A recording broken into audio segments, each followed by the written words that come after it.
Hello, friends. Today we're reading a book called The Circus Ship by Chris Van Dusen. All right, let's start reading.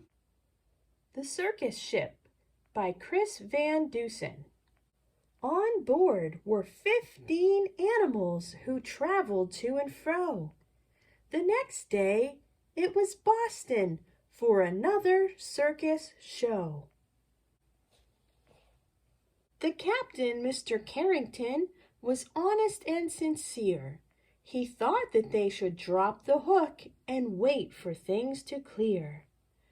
But Mr. Payne, the circus boss, was terribly demanding. He stomped up to the helm where Captain Carrington was standing and screamed, "Don't stop, keep going. I've got a show to do. Just get me down to Boston town tomorrow, sir, by 2.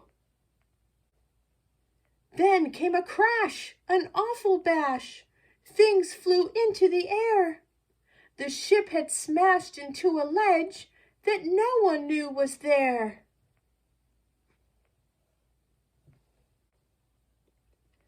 The shattered ship began to tip, then sank without a sound. The splashing, thrashing animals swam round and round and round.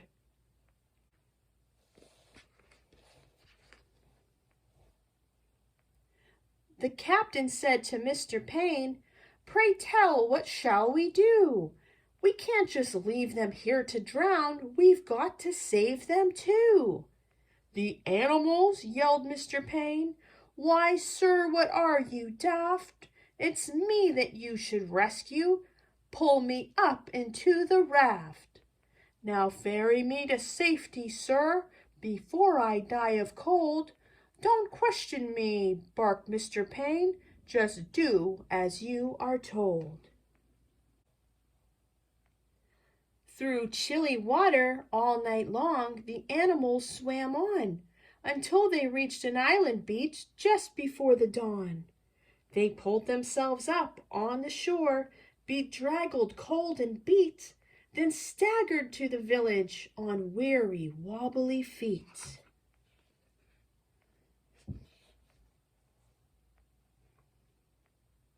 The people in the neighborhood had just begun to rise, and when they saw those animals, they had to rub their eyes. They thought they saw an elephant, but wait, how could that be? And what's that little monkey doing in the cherry tree?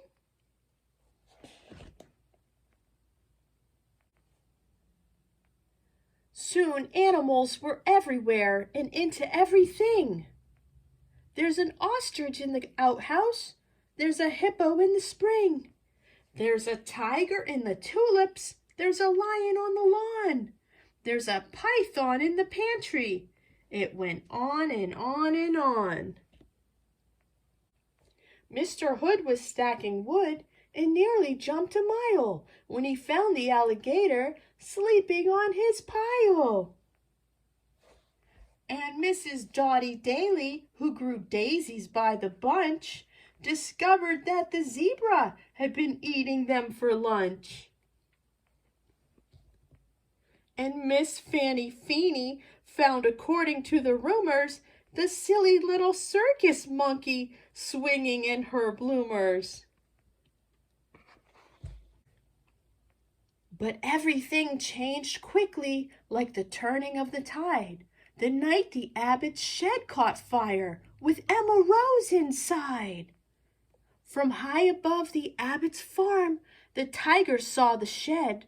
The sight of smoke and fire triggered something in his head.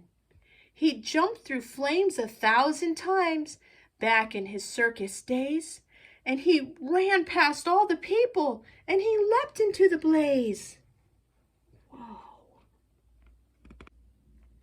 Then everybody panicked. "Help, help! What can we do?" When from the raging fire something big burst into view. It was the most amazing sight, and everybody froze when they saw the tiger saving little Emma Rose. Can you see little Emma Rose on the tiger? Right there. Wow, that tiger is a hero. Wow, that was scary. The tiger's risky rescue changed everybody's mind. The animals weren't bothersome. The animals were kind. And so they lived together. Side by side, they got along. It didn't seem like anything could possibly go wrong.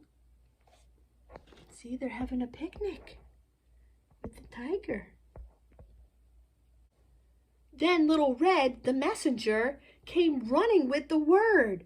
Apparently a circus ship had sunk, from what he'd heard. The animals are from that boat. They swam in from the bay. The greedy owner wants them back. He'll be here any day. So the people called a meeting, and they quickly hatched a plan. No animal that came ashore would sail off with that man. See, they're going to help save the animals. Uh-oh, he's back. Uh-oh.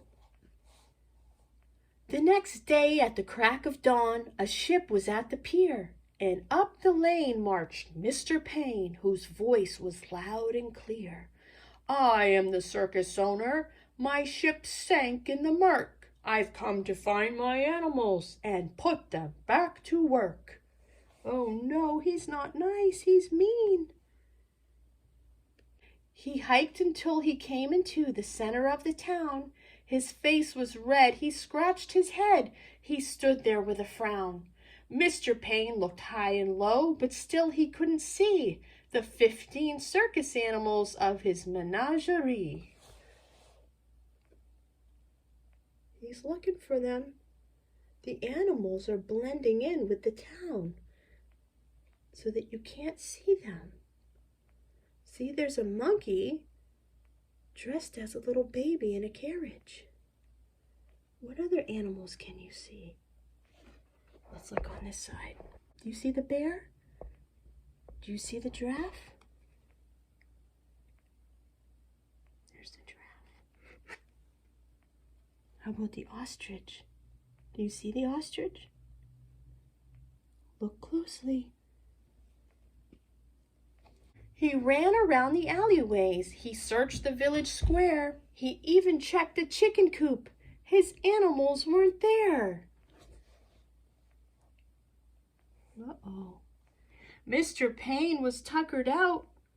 His heavy chest was heaving. Then Little Red stepped up and said, I think your boat is leaving. He ran off in a fit of rage. His ship was leaving sight. So he jumped into a rowboat and he rowed with all his might. There's the rowboat that he's going to jump in.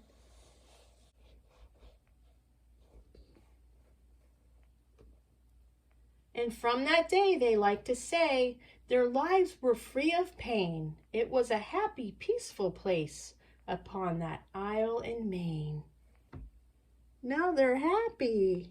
Yay! You can see his boat in the distance rowing away. Let's read about the author. Chris Van Dusen, the author and illustrator of The Circus Ship, was interested in stories and pictures at an early age. He loved to look at funny drawings in books, cartoons, and comic strips. And then he would draw, color, and paint his own pictures. Chris Van Dusen lives in Maine with his family. Wow, so he wrote the book and he drew the pictures. He's the author and the illustrator.